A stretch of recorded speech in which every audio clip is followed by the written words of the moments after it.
ನಮಸ್ಕಾರ, ನೀವು ನೋಡ್ತಾ ಇದ್ದೀರಾ ರಿಪಬ್ಲಿಕ್ ಕನ್ನಡ. ನಾನು ನಾಗೇಂದ್ರ ಬಾಬು. ಇವತ್ತು ಮಧ್ಯಾಹ್ನದ ಬಳಿಕ ಬಂದಂಥ ಒಂದು ಫೋಟೋ, ಸಂಜೆ ಬಳಿಕ ಹೊರಬಿದ್ದಂಥ ಒಂದು ವಿಡಿಯೋ ಸಾಕಷ್ಟು ರಹಸ್ಯಗಳನ್ನು ಬಯಲು ಮಾಡಿಬಿಟ್ಟಿದೆ.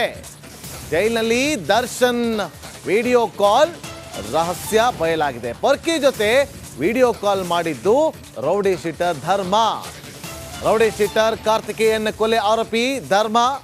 ಕಳೆದ ಮೇ 7ರಂದು ನಡೆದಿದ್ದಂಥ ಕಾರ್ತಿಕೇಯನ್ ಕೊಲೆ, ಆ ಕೊಲೆ ಪ್ರಕರಣದಲ್ಲಿ ಧರ್ಮ ಅಂಧರಾಗಿದ್ದ ಆತ ಬಾಣಸ್ವಾಡಿ ಪೊಲೀಸ್ ಠಾಣೆಯ ರೌಡಿ ಶೀಟರ್. ಸದ್ಯ ಕೊಲೆ ಕೇಸ್ನಲ್ಲಿ ಜೈಲಲ್ಲಿರುವಂಥ ಆರೋಪಿ ಧರ್ಮ. ನೋಡಿ, ವಿಡಿಯೋ ಕಾಲ್ ಮಾಡಿದ್ದು ಯಾರೋ, ವಿಡಿಯೋ ಕಾಲ್ ಮಾಡಿದ್ದು ಇನ್ನೊಬ್ಬರಿಗೆ, ಆದರೆ ಸೆಂಟ್ರಲ್ಲಿ ದರ್ಶನ್ ಅವರು ಎಂಟ್ರಿ ಆಗ್ತಾರೆ. ಅಂದರೆ ಇಲ್ಲಿ ದರ್ಶನ್ ಅವರು ವಿಡಿಯೋ ಕಾಲ್ನಲ್ಲಿ ಮಾತಾಡಿದ್ದಾರೆ ಅನ್ನೋದಲ್ಲ ಇಂಪಾರ್ಟೆಂಟ್, ಜೈಲು ಒಳಗಡೆ ವಿಡಿಯೋ ಕಾಲ್ ಕೂಡ ಮಾಡಬಹುದಾ ಅನ್ನೋದೇ ಇಲ್ಲಿರುವಂಥ ಪ್ರಮುಖವಾದಂಥ ವಿಚಾರ. ಯಾರು ಮಾತಾಡಿದ್ದಾರೆ, ಯಾರ ಜೊತೆಲಿದ್ದಾರೆ ನಮಗೆ ಬೇಕಾಗಿಲ್ಲ, ಆದರೆ ಪರಪ್ಪನ ಅಗ್ರಹಾರ ಕಾರಾಗೃಹದ ಒಳಗಡೆ ವಿಡಿಯೋ ಕಾಲ್ ಮಾಡುವಷ್ಟು ಫೆಸಿಲಿಟಿ ಇದೆಯಾ? ದರ್ಶನ್ ಆಗಿರ್ಬೋದು, ರೌಡಿ ಶೀಟರ್ ಆಗಿರ್ಬೋದು, ಪುಢಾರಿನೇ ಆಗಿರ್ಬೋದು, ಯಾರೇ ಆಗಿರ್ಬೋದು, ನಮ್ಗೆ ಅದೆಲ್ಲ ಇಂಪಾರ್ಟೆಂಟ್. ಆದರೆ ಅವರು ವಿಡಿಯೋ ಕಾಲ್ ಮಾತಾಡುವಷ್ಟು ಫೆಸಿಲಿಟಿ ಇದೆಯಾ ಅನ್ನೋದು ಈಗ ಶುರುವಾಗಿರುವಂಥ ಚರ್ಚೆ. ಮಾಲಿನಿ ಕೃಷ್ಣಮೂರ್ತಿ ಅವರು DG ಪ್ರಿಸನ್ ಡಿಪಾರ್ಟ್ಮೆಂಟ್, ಬಹಳ ಸ್ಟ್ರಿಕ್ಟ್ ಆಫೀಸರ್ ಅಂತ ಕೇಳಿದ್ದೀವಿ. ನೋಡೋಣ ಯಾವ ರೀತಿಯಾಗಿ ಇವರು ಕ್ರಮವನ್ನು ತೆಗೆದುಕೊಳ್ತಾರೆ ಅಂತೇಳಿ. ದಾಸನೊಂದಿಗೆ ಮಾತನಾಡಿದವನು ಕೂಡ ರೌಡಿ ಶೀಟರ್ ಒಬ್ಬನ ಮಗ, ಬ್ಯಾಡ್ರಳ್ಳಿ ರೌಡಿ ಶೀಟರ್ ಜಾನಿ ಅಲಿಯಾಸ್ ಜನಾರ್ದನ್ ಮಗ ಸತ್ಯ. ಜಾನಿ ಮಗ ಸತ್ಯ ಇತ್ತೀಚೆಗೆ ಜೈಲಿಗೆ ಹೋಗಿ ಬಂದಿದ್ದ. ಅನ್ನಪೂರ್ಣೇಶ್ವರ ನಗರ ಠಾಣಾ ವ್ಯಾಪ್ತಿಯಲ್ಲಿ ಹಲ್ಲೆ ಮಾಡಿದಂತಹ ಜಾನಿ ಪುತ್ರ ಸತ್ಯ. ಮಚ್ಚಲ್ಲಿ KLE ಕಾಲೇಜು ವಿದ್ಯಾರ್ಥಿಗಳಿಗೆ ಹೊಡೆದಿದ್ದಂಥ ಸತ್ಯ ಜೈಲಿಗೆ ಹೋಗಿ ಸದ್ಯ ಬೇಲ್ ಮೇಲೆ ಹೊರಗಿದ್ದಂಥ ಸತ್ಯ ವಿಡಿಯೋ ಕಾಲಲ್ಲಿ ಮಾತಾಡ್ತಾನೆ. ವಿಡಿಯೋ ಕಾಲಲ್ಲಿ ಮಾತಾಡಬೇಕಾದ್ರೆ ಧರ್ಮ ದರ್ಶನನ ತೋರಿಸ್ತಾರೆ. ತೋರಿಸಿದಾಗ ಹಾಯ್ ಊಟ ಆಯ್ತಾ ಅಂತ ಕೇಳ್ತಾರೆ. ಚೆನ್ನಾಗಿದ್ದೀನಿ, ಊಟ ಆಯಿತು ಅಂತ ಹೇಳ್ತಾರೆ. ಇಷ್ಟೇ. ಅಂದರೆ ಪರಪ್ಪನ ಅಗ್ರಹಾರ ಕೇಂದ್ರ ಕಾರಾಗೃಹದಲ್ಲಿ ವಿಡಿಯೋ ಕಾಲ್ ಫೆಸಿಲಿಟಿ ಇದೆ ಅನ್ನೋದು. ಆತ ಏನು ಮಾಡ್ತಾನೆ, ರೆಕಾರ್ಡ್ ಮಾಡ್ಕೊಂಡು ಸ್ಟೇಟಸ್ ಹಾಕ್ತಾನೆ. ನೋಡಿ, ಸ್ಟೇಟಸ್ ಹಾಕಿಕೊಳ್ಳುವಂಥ ಧೈರ್ಯ ನೋಡಿ, ಮಾಡಿರೋದೇ ತಪ್ಪು ಕೆಲಸ. ಅದರಲ್ಲಿ ಸ್ಟೇಟಸ್ ಬೇರೆ ಹಾಕ್ಕೊಂಡು ನಾವು ಹಿಂಗೆ ಜೈಲಲ್ಲಿ ಇದ್ದಂಥ ದರ್ಶನ್ ಜೊತೆ ಮಾತಾಡ್ಬಿಟ್ವಿ ಅಂತೇಳಿ ಸ್ಟೇಟಸ್ ಹಾಕ್ಕೊಳ್ಳೋದು. ಈಗ ವಿಡಿಯೋ ಹರಿದಾಡ್ತಾ ಇತ್ತು, ವಿಡಿಯೋ ಹರಿದಾಡ್ತಾ ಇತ್ತು. ಈಗ ಅದು ಎಲ್ಲ ಕಡೆ ಕೂಡ ಸಿಕ್ಕಿಬಿಟ್ಟಿದೆ. ನಾಳೆ ಈ ವಿಚಾರ ಮಹತ್ವದ ಬೆಳವಣಿಗೆಯನ್ನು ಪಡೆದುಕೊಳ್ಳುತ್ತೆ ಅನ್ನೋದ್ರಲ್ಲಿ ಯಾವುದೇ ಅನುಮಾನ ಇಲ್ಲ.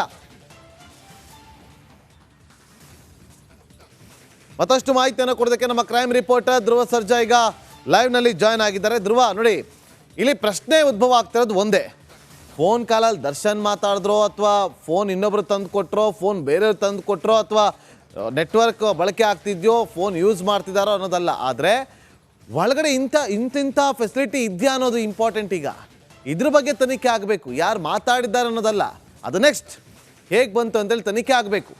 ಈ ವಿಚಾರವಾಗಿ ಪರಪ್ಪನ ಅಗ್ರಹಾರದ ಜೈಲಿನಲ್ಲಿ ಏನೆಲ್ಲ ಬೆಳವಣಿಗೆಗಳಾಗ್ತಾ ಇದೆ ಧ್ರುವ?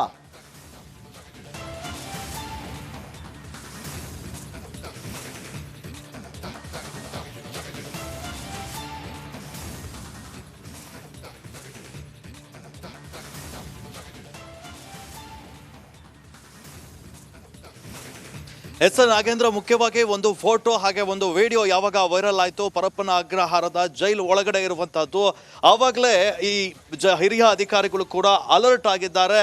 ಯಾವಾಗ ಒಂದು ಫೋಟೋ ರಿಲೀಸ್ ಆಯಿತು ಅಥವಾ ವಿಡಿಯೋ ಒಂದು ರಿಲೀಸ್ ಆಯಿತು, ಅದಾದ ನಂತರ ಪರಪ್ಪನ ಅಗ್ರಹಾರದಲ್ಲಿ ಸಾಕಷ್ಟು ಅಲರ್ಟ್ ಅನ್ನು ಕೂಡ ಮಾಡಲಾಗಿದೆ.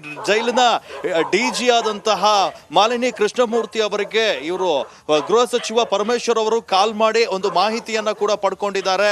ಈ ತರ ಅದಕ್ಕಾಗಿ ಗರಂ ಕೂಡ ಆಗಿದ್ದಾರೆ. ಇವತ್ತು ಒಂದು ವಿಡಿಯೋ ಒಂದು ರಿಲೀಸ್ ಆಯ್ತಲ್ಲ ನೋಡಿ, ಆ ವಿಡಿಯೋದ ಮೂಲವನ್ನ ಹುಡುಕ್ತಾ ಹೋದಂತ ಸಂದರ್ಭದಲ್ಲಿ ಪತ್ತೆ ಆಗಿರುವಂತದ್ದು ಈ ಒಂದು ವಿಡಿಯೋ ಕಾಲ್ ರೌಡಿ ಶೀಟರ್ ಧರ್ಮ ಏನಿದ್ದಾನೆ ಆತ ಮಾಡಿರೋದು ಅನ್ನುವಂಥದ್ದು ಗೊತ್ತಾಗ್ತದೆ. ಅದರಲ್ಲಿ ದರ್ಶನ್, ಧರ್ಮ ಹಾಗೆ ಇನ್ನೊಬ್ರು ಬ್ಯಾಡ್ರಹಳ್ಳಿಯ ಜಾನಿ ಅಲಿಯಾಸ್ ಜನಾರ್ದನ್ ಪುತ್ರ ಸತ್ಯ, ಆತನಿಗೆ ಈ ಧರ್ಮ ಏನಿದ್ದಾನೆ ಕರೆ ಮಾಡಿರ್ತಾನೆ. ಆ ಸಂದರ್ಭದಲ್ಲಿ ಈ ಒಂದು ದರ್ಶನ್ ನನ್ನ ಬ್ಯಾರಕ್ನ ಪಕ್ಕದಲ್ಲೇ ಇದ್ದಾರೆ, ತೋರಿಸ್ತೀನಿ ನಿನಗೆ ಅಂತ ಹೇಳಿದಾಗ ಈ ಸತ್ಯ ತೋರಿಸು ಅಂತ ಹೇಳ್ತಾನೆ. ಆಗ ಹೋಗಿ ಧರ್ಮ ಈ ದರ್ಶನ್ ಅವ್ರನ್ನ ತೋರಿಸಿ ಇಬ್ರು ಮಾತಾಡ್ತಾರೆ. ಆ ವಿಡಿಯೋ ಅದನ್ನ ಈ ಸತ್ಯ ರೆಕಾರ್ಡ್ ಅನ್ನ ಮಾಡಿಕೊಂಡು ಬಿಲ್ಡಪ್ ಅನ್ನ ಕೊಡ್ಲಿಕ್ಕೋಸ್ಕರ ತನ್ನ ಹುಡುಗರಿಗೆ, ಕಲಾಸಿ ಪಾಳ್ಯದ ಒಂದಿಷ್ಟು ಜನ ಹುಡುಗರಿಗೆ ಶೇರ್ ಮಾಡಿದ್ದ. ಅದೇ ವಿಡಿಯೋ ಈಗ ಸದ್ಯ ವೈರಲ್ ಆಗಿ ಆ ವಿಡಿಯೋ ಹೊರ ಬರ್ತಾ ಇದ್ದ ಹಾಗೆ ಜೈಲಿನಲ್ಲಿ ಸಾಕಷ್ಟು ಸೌಲಭ್ಯಗಳು ಸಿಗ್ತಾ ಇದಾವ.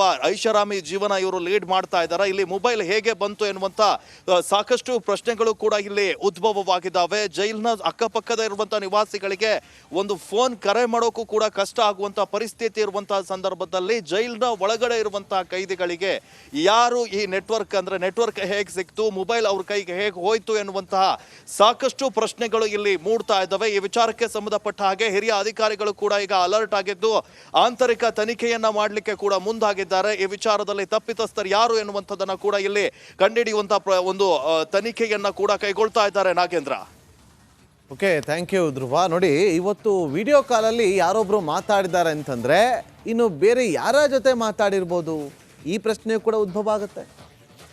ಬೇರೆ ಯಾರಿಗೆ ಕರೆ ಮಾಡಿ ಮಾತಾಡಿರ್ಬೋದು.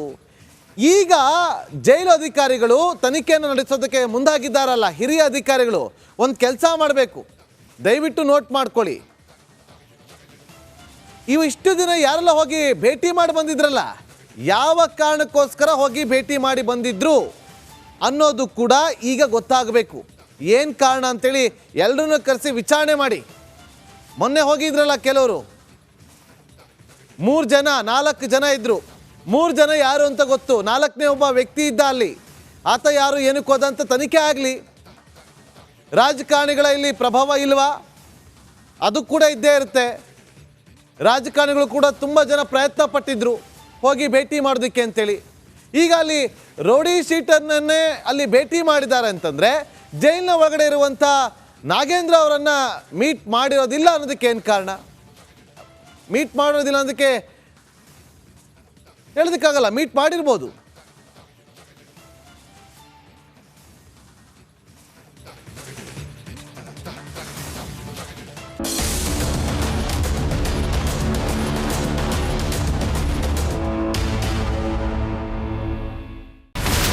ಇಲ್ಲಿರುವಂತ ಈ ಒಂದು ಗುಡ್ಡ ಕುಸಿದ ಪರಿಣಾಮ ಯಾವ ರೀತಿಯಾಗಿತ್ತು ಅಂತಂದ್ರೆ, ಗಂಗಾವಳಿ ನದಿ ಪಕ್ಕದಲ್ಲಿರುವಂತಹ ಉಳುವರ್ ಎನ್ನುವ ಗ್ರಾಮ ಸಂಪೂರ್ಣವಾಗಿ ಇವತ್ತು ನಾಶ ಆಗಿದೆ.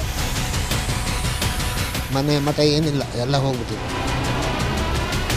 ಇವತ್ತು ರಿಪಬ್ಲಿಕ್ ಕನ್ನಡ ಮಾಡಿದಂತ ಒಂದು ವರದಿಯಿಂದಾಗಿ ಎಚ್ಚೆತ್ತುಕೊಳ್ಳುವಂತ ಕೆಲಸ ಸರ್ಕಾರ ಮಾಡಿದೆ, ಸಚಿವರು ಕೂಡ ಮಾಡಿದ್ದಾರೆ. 2 ಗಂಟೆಗೆ ಸುದ್ದಿ ಮೂಡಿಸಿದ್ದು 6 ಗಂಟೆಗೆ ಎಲ್ಲ ಸಚಿವರು ಮಿನಿಸ್ಟರ್ ಎಲ್ಲ ಬಂದು ಇಲ್ಲಿ ನೋಡೋಗಿದ್ದಾರೆ. ಎಲ್ಲಾ ಜನರಿಗೂ 1,20,000 ಮತ್ತೆ ಅವರಿಗೆ ಮನೆಗೆ 5 ಲಕ್ಷ. ಈ ಸುದ್ದಿಯನ್ನ ಎಲ್ಲ ಒಂದು ಅಧಿಕಾರಿಗಳಿಗೆ ಮೂಡಿಸಿದ್ದಕ್ಕಾಗಿ ರಿಪಬ್ಲಿಕ್ ಕನ್ನಡ ಟಿವಿಗೆ ಧನ್ಯವಾದ ಹೇಳಿ ಇಷ್ಟಪಡ್ತೇವೆ. ಮನೆನೂ ಕೊಡ್ತೇವೆ, ಮಕ್ಕಳಿಗೆ ಶಿಕ್ಷಣಕ್ಕೆ ತೊಂದರೆ ಆಗದೆ ಇದ್ದಂಗೆ ಹೆಲ್ಪ್ ಮಾಡ್ತೇವೆ. 1,20,000 ಮನೆ ಯಾರ್ದ್ರ ಡ್ಯಾಮೇಜ್ ಆಗಿದೆ ಅದನ್ನ ಕೊಡ್ತೀವಿ ಅಂತ ಒಪ್ಕೊಂಡಿದ್ದಾರೆ. ನಮ್ಮ ಕಷ್ಟಕ್ಕೆ ನೀವು ರಿಪಬ್ಲಿಕ್ ಕನ್ನಡದವರಾದಂತ ನೀವು ನೆರವಾಗಿರ್ತೀವಿ ನಾವು ನಂಬಿದ್ದೀವಿ. ಅವರಿಗೆ ಸೂರನ್ನ ಕಲ್ಪಿಸಿಕೊಡೋವರೆಗೂ ಕೂಡ ರಿಪಬ್ಲಿಕ್ ಕನ್ನಡ ಅವರಿಗೆ ಧ್ವನಿಯಾಗಿ ನಿಲ್ಲುವಂತ ಕೆಲಸವನ್ನ ಮಾಡ್ತೇವೆ.